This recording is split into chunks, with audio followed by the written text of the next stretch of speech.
Happy Thanksgiving, everyone, and welcome back to the podcast. I'm your host, Joe in Love. Man, that was an amazing promo battle between MJF and CM Punk. What we got tonight was just. Now, we know this was a feud we were looking forward to as soon as CM Punk rather got into AEW. This was a feud we were all looking forward to, and most of that was how these two can handle themselves on the microphone. And we got some bit of it tonight. And what a. This went on for 20 minutes, the first 20 minutes of the show, and I don't think anyone could be disappointed. But just 20 minutes, these guys back and forth, the open show, and it could have gone the whole 2 hours, and I would have been perfectly okay with it. That's how good it was between these two guys. And this, we've been waiting for CM Punk to have a real feud in AEW thus far. We've seen him face Hobbs, Garcia, Fish, Darby. We've seen him face these guys, Eddie Kingston, and they've been really, just good matches, but not really a feud to really dive into. This is the first feud, really, that CM Punk is diving into in AEW, and it's only going to help MJF stock on his road towards that AEW World title. And we also had some good stuff on the show tonight. We had the 8-man tag. Also, some interesting innuendos, I thought. But still a fun show. But nonetheless, thank you for joining me. If you're new to the podcast and you want to see more pro wrestling reviews on the channel, you can find them on the homepage. If you click subscribe, they're all there on the channel. Pro wrestling reviews, AEW, some Impact, some NXT, etc. But find those on the channel. Thank you. And let's really dive in to the review, shall we? So, as I mentioned, the show started off with CM Punk versus MJF. So, we heard CM Punk's music played, and of course, if you watch Rampage on Friday, you'll know that CM Punk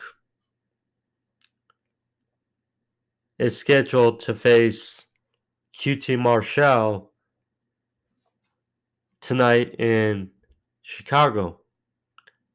So CM Punk made his entrance, got to the apron, and just like that, we heard MJF's music hits, and a parade of boos just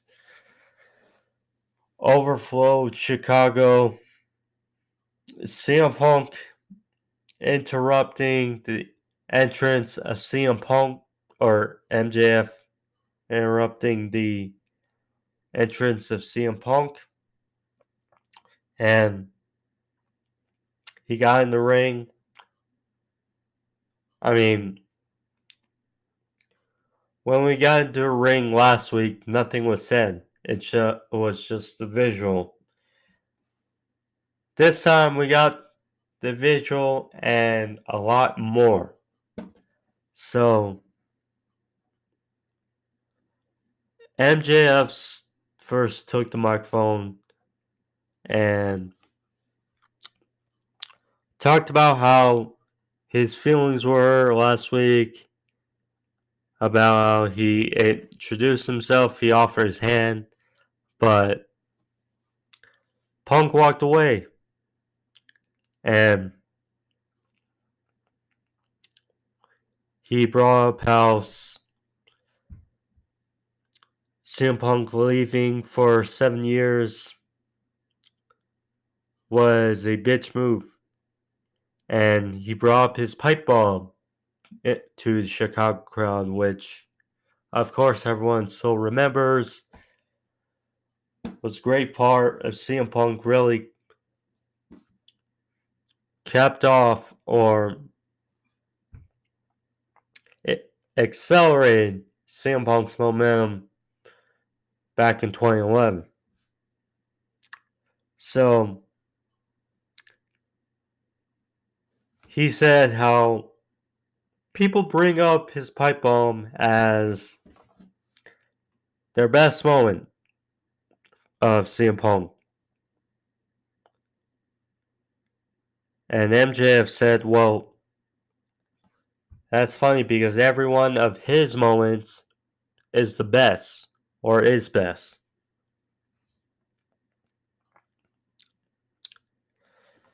So he brought up also CM Punk's straight edge role. And he said that he's surprised how one can be straight edge when you look the way he does, or CM Punk does rather. And then he said on the microphone, he'll end them faster than his UFC career. Already jab one in this big slugfest of the microphone. So, said that instead of pipe bombs, MJF rather, he drops nukes. So, then eventually Punk took a microphone. This when things got up a notch. So,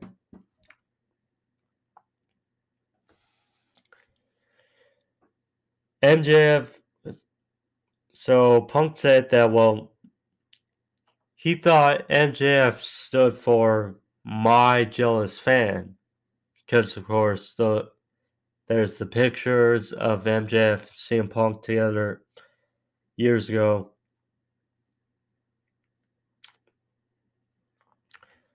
He said that he's in MJF's head. He talked about how MJF has a picture of him in his room. Again, more jabs. For this time, MJF's on the reel. So, he said that he's disappointed in MJF. Said he was glad that he introduced himself to Punk last week because that's what a young man does to his elders. And then this week, MJF interrupts him. So he said rather that MJF and many people have made this comparison I've seen online called MJF a less famous Miz. Another jab. I mean, honestly, MJF is quite better than The Miz. Of course, he's younger and he's done this for less time, but I would say he's quite better in the ring, too. But fun jab, rather. So MJF then could tell he was wary from that comment. So MJF said that Punk has struggled with the easiest of competition as of late. And then he said that Punk's breath smells like shit. So MJF said, well, no surprise. That's because you kissed so much ass recently. So then he asked the crowd, the Chicago crowd, if they want to hear a CM Punk impersonation. So he talked about how when Punk says, oh, he's so good to be back in insert of name of city in a robotic tone. And they also said that he's so ready to face insert name of person, etc. Basically, he said that Punk is robotic. And he said that CM is not the case. He called him PG Punk. So he called him out and he said that you might as well be promoting hustle, loyalty, and respect. That was the real hiccup of the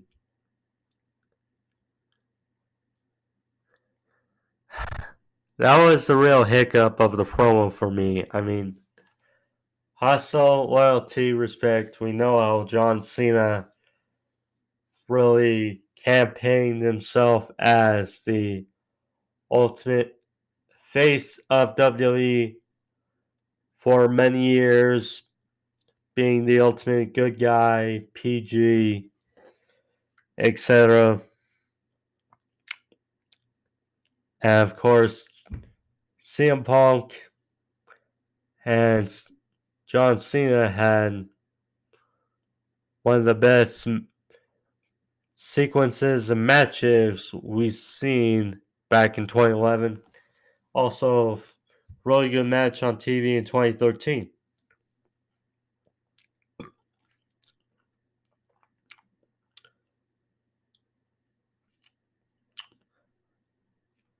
So MJF also brought up, well, while CM Punk was gone, he brought it that he was scared.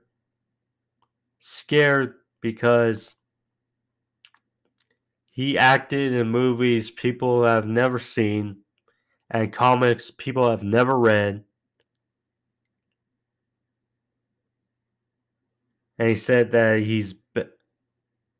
he's always been second best, whether it's. But he also said that he can see him. Another John Cena innuendo. And he brought up how Punk has always been second best, whether it's to the Mr. You Can't See Me or the King of Kings. And of course, we know the animosity with Triple H and CM Punk the last number of years. while he was in WWE. One of the main reasons why he left WWE was his feud with Triple H. And then the final part of this great promo back and forth.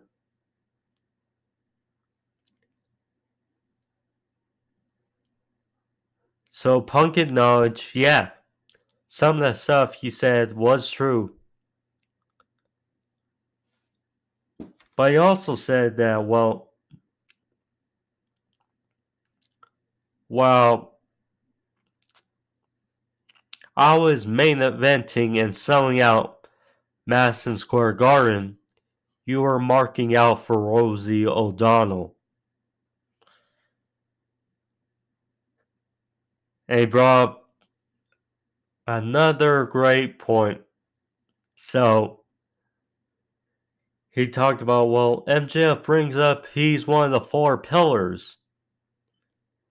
But he doesn't realize he's been replaced by Britt Baker. Another great line.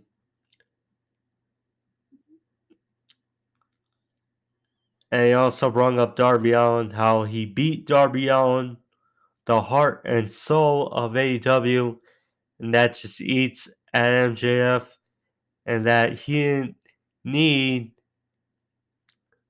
a ring to do it. So finally, browse himself on the Chicago crowd, being the second city. And he said everyone loved him if he punched MJF right now. So Punk had a jacket, took it off. MJF, he looked like he was getting ready to square up, but MJF fashion, he rolls out to the ring and hightails it. Just the first part. Just first part of these guys on the mic. And it was amazing. I mean, people don't give, I don't think, MJF enough credit for how old he is and how well he handles himself. And when he becomes AEW World Champion, not if, but when, it is going to be masterful. It's going to be amazing. And this feud with Punk is just going to carry him up another level.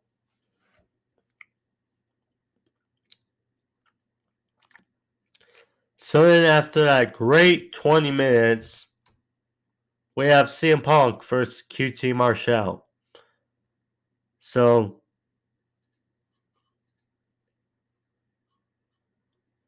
Marshall, he came out with Solo and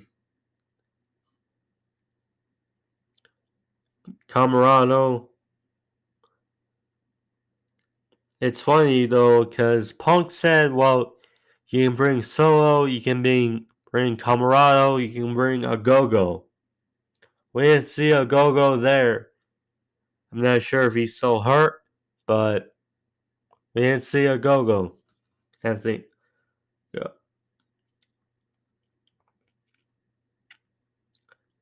So this was okay. I mean, Marshall, he looks more generic every time I see him in action.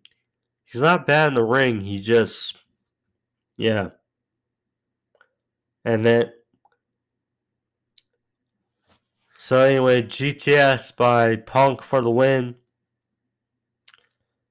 Simple for CM Punk to get a win in his hometown crowd of Chicago. So then we got Christian Cage and Jurassic Express backstage for an interview. So, Christian brought up how his boys, the Jurassic Express, are now the number one ranked tag team in the division. And he said that when the time comes, things are different or will be different, and Christian will make sure that Jurassic Express become the tag team champions. When I heard that, I just got thinking, because people have brought up how Christian, ever since he debuted in AEW, there was this growing sense of, well, with the reactions he's getting and the story they're trying to portray with him, things need to be different. And many brought up that they need to turn Christian heel. And,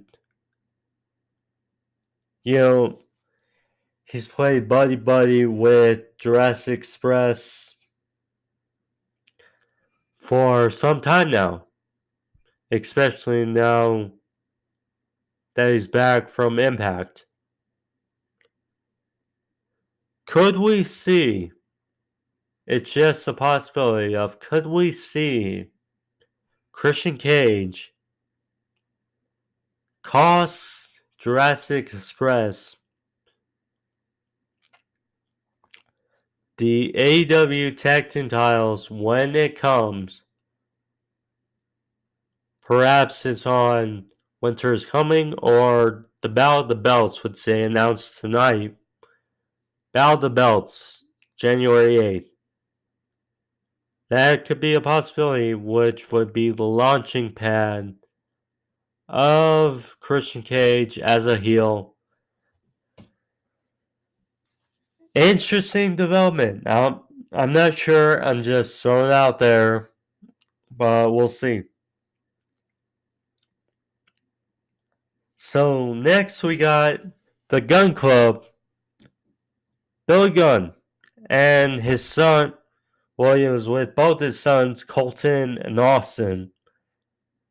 But Billy Gunn teamed with his son Colton. Once again, it seems like Billy Gunn has found the fountain of youth. But they face Bear Country, which are always good to see. I mean, the tag team division for AEW is stacked. So it's good to see so many tag teams in AEW, but clearly they're building this mini feud, it seems, between the Gun Club and Darby Allin Sting. So here we got the end of the match.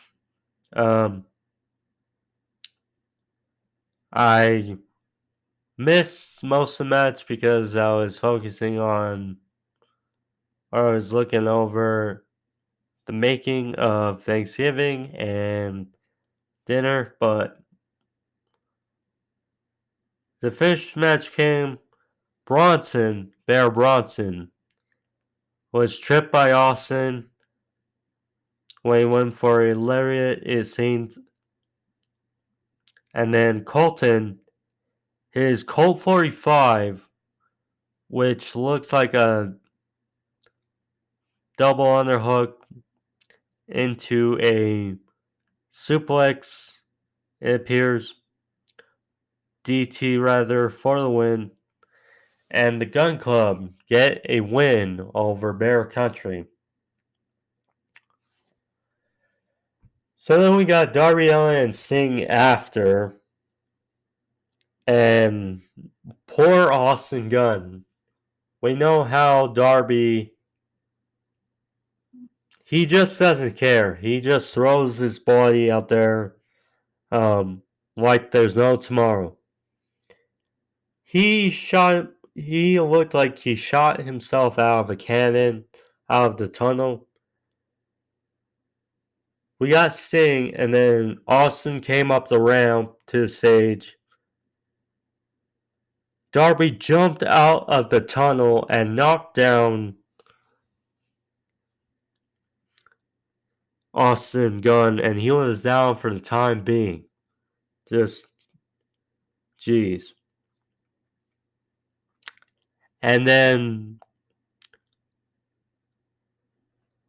Billy Gunn and Colton fled the ring away from Darby and Sting.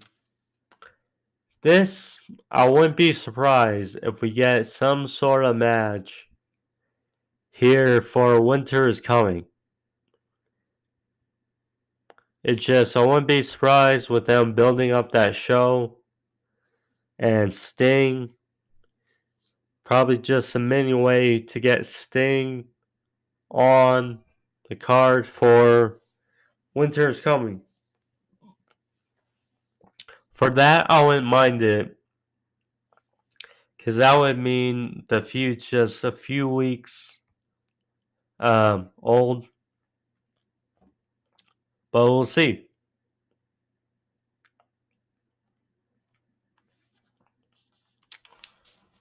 So then, Adam Cole and Bobby Fish, they were backstage, left distasteful after what happened on Rampage. They brought up how the Bucks aren't cleared yet to compete. So then all of a sudden, backstage, they were confronted by the best friends, Chuck Taylor, Orange Cassidy, and Willer Utah. So obviously they didn't take too kindly to that. He asked Chuck Taylor, well, where's your partner? Where's Trent? And he said, yeah, that's what I thought. So then Orange Cassidy got into Adam Cole's face. That's another match I would like to see. But Adam Cole was like, okay, we're tired of you and we'll teach you a lesson when the time comes. So they left with Brandon Cutler, who was filming, obviously. The match is made for Friday Rampage, for Black Friday edition of Rampage. Adam Cole and Bobby Fish versus the best friends. So I believe Orange. I have to check the graph again, but I believe it's Orange Cassidy and Wheeler Utah. Either way, be cool to see Orange Cassidy and Adam Cole in the ring. Should be interesting.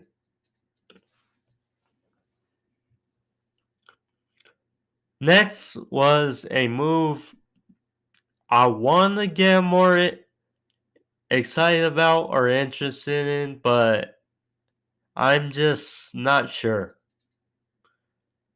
So there was a table set up, Team Taz on one side, Tony Schiavone was the moderator, and it was Leo Rush, Dante Martin, negotiating with Team Taz.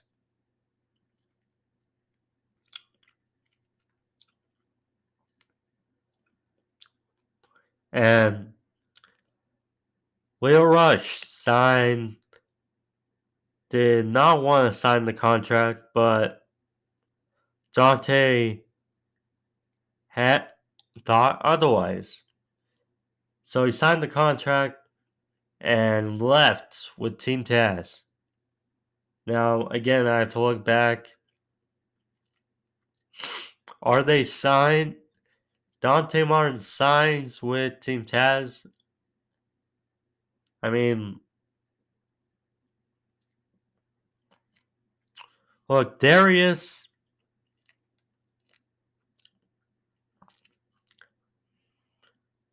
It's still going to be a few months with Darius out. So, still trying to get Dante in the thick of things. And, well, people love Dante. Team Taz. And, I mean, Dante needs a mouthpiece. Because we know he's very good in the ring. But he can't cut a good promo. And when it starts, whether it's Taz, can provide a mouthpiece for Dante. Now, again, I have to look back at it, but we'll see. We'll see. That's all I have to say about that. And then uninteresting segment turns into a very interesting segment. We got Thunder Rosa versus Jamie Hayter. Quarterfinals match in the TBS Title Women's Tournament. So, a match we were all intrigued for because both can really bring it in the ring. How would this fare, because Rebel and Britt Baker were at ringside, and,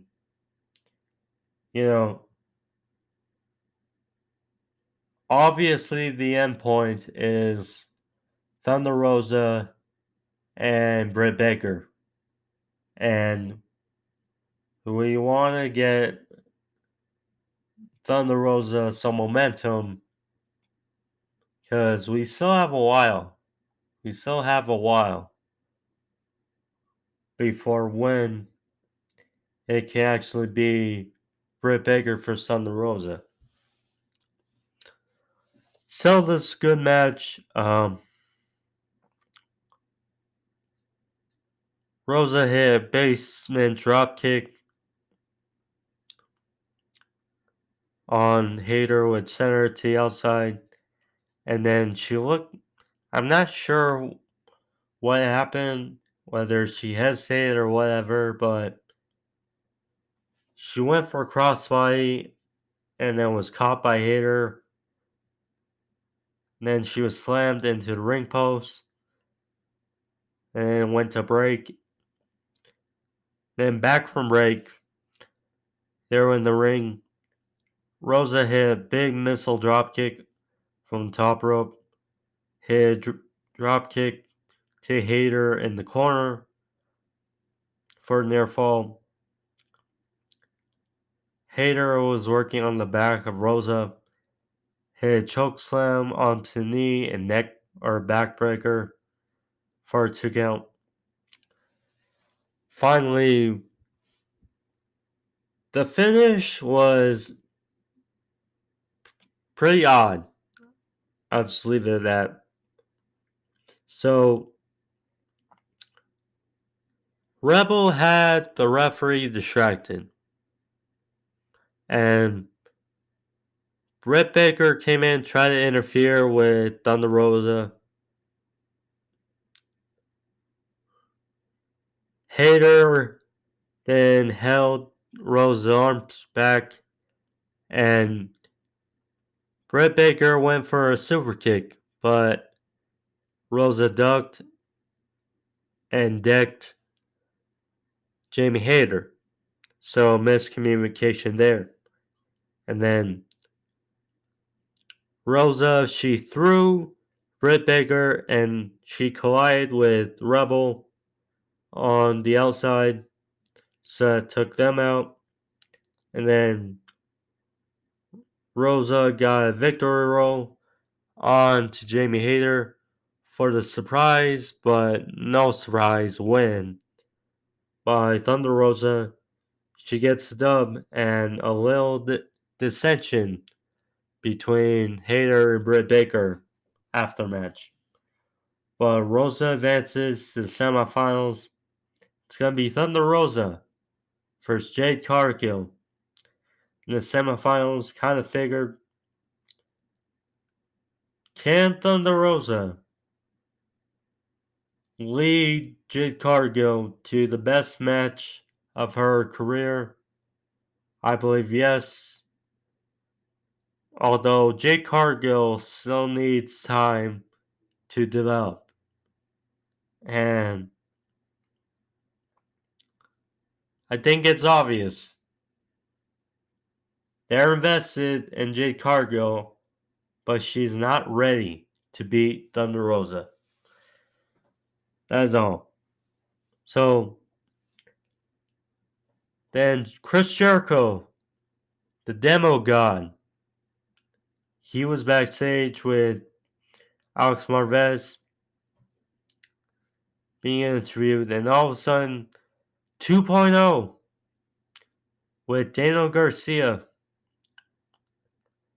They walk in, interrupt the interview, and Chris Jericho, he talked trash about Matt Lee's head, which apparently called him a ugly SpongeBob SquarePants. But anyway, they both said respectfully, watch it. So they backed away, and that was pretty much it. So we got a little bit of Britt Baker Friendsgiving. So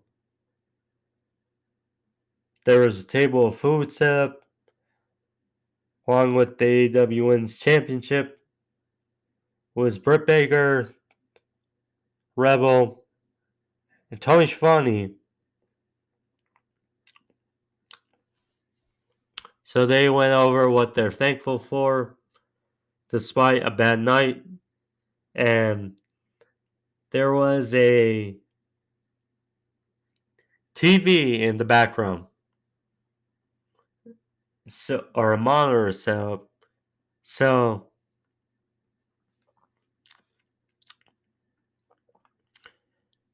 Tony Schiavone pointed at the monitor and talked about how went back to All Out and said that Riho, going back to the Battle Royal at All Out, Riho was never eliminated. So they're giving Riho versus Britt Baker on Rampage Friday. And if Riho wins, she gets a title shot at Britt Baker. Again, I don't like these matches where if you beat the champion, you get a title shot. But, I mean, look, it's one of the reasons I don't watch WWE anymore because we see these matches a lot of the time.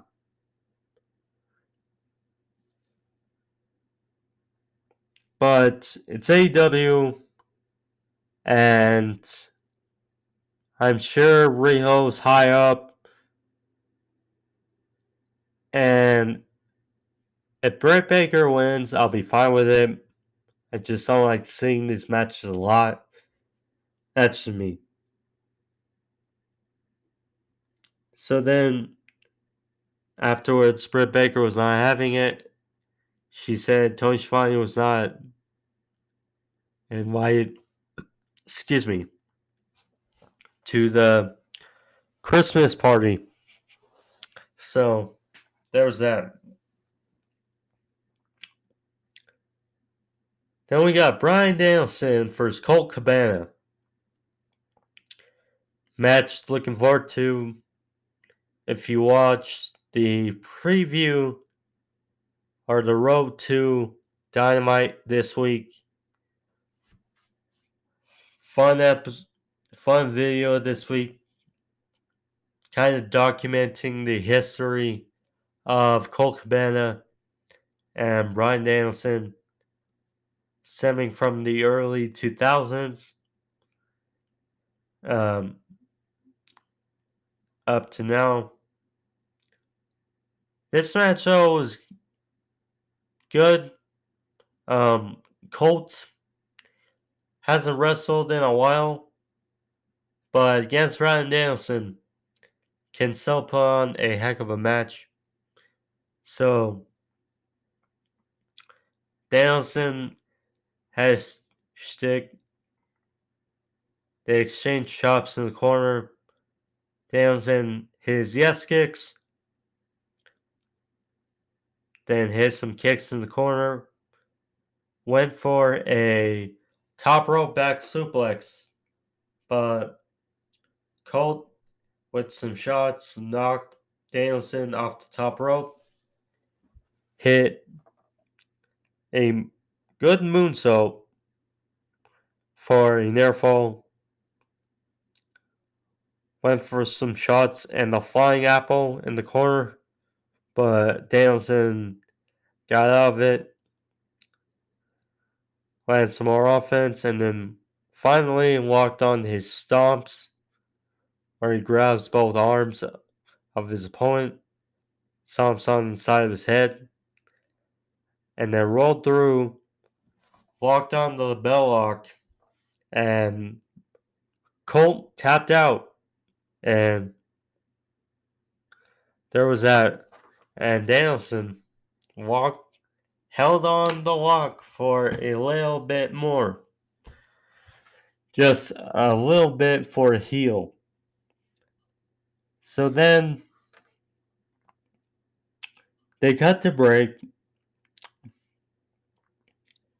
and Shivani, who is like the man of the hour, the way he goes through with all these interviews and stuff,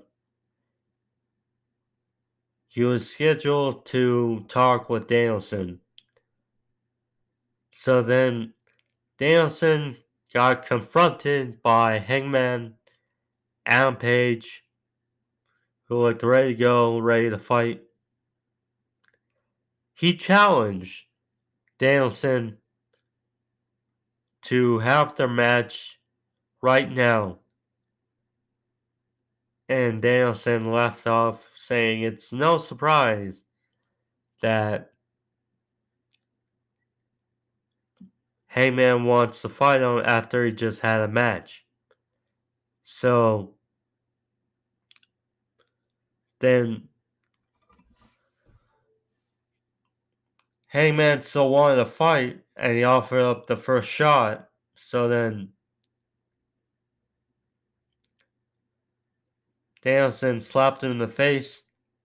They had a quick exchange. Hangman was thrown onto the apron, hit a big boot. Went for the buckshot, but Bryan ducked out of the way, slid out of the ring, and up the ramp. Another attention to detail. Hangman does not hit the buckshot on Bryan. They're saving that for the match. So good. Good. Still don't know when the match is going to happen, but still can't wait when it does. They'll probably save it, just a thought, for Battle of the Belts if they can. Still got a month to go, but I'm sure they can hold it off with the Dark Order stuff. So, yeah. So, news for next week, Dynamite. Got another quarterfinals matchup in TBS title women's tournament. Chris Statlander versus Ruby Soho. Should be a very good match. Winner face Rose in the semifinals. So then, for Rampage, Black Friday edition on Friday, Kingston versus Daniel Garcia, Britt Baker versus Rio. And then we also got a tag team match between Adam Cole, Bobby Fish, Orange Cassidy, Wheeler Yuta. Should be fun. Main event. 8-man tag, FTR, Malakai Black, Andrade El Idolo versus Cody Rhodes, Pac, and the Lucha Brothers. Fun match, all over the place, but still a fun way to end Dynamite. I will say though, it was odd to see Andrade. First time I believe I've ever seen him wear tights instead of pants. I'm sure many had that same thought. Weird visual, but first time. So Cody Rhodes, he has been getting, man, so many boos recently. To no surprise, in Chicago, it was not a Thanksgiving celebration with Cody. I believe he gave his belt away and they threw it back at him. I'm not sure, but it seemed like it. That's just the extent of the hate for Cody right now. But again, this is high octane match all over the place. So Phoenix was getting beat down by Black, Andrade, and FTR. And then hot tags in to both Penta and Andrade. Backstabber by Penta for near fall. Diving tope on the outside by Pac takes out both Black and Andrade.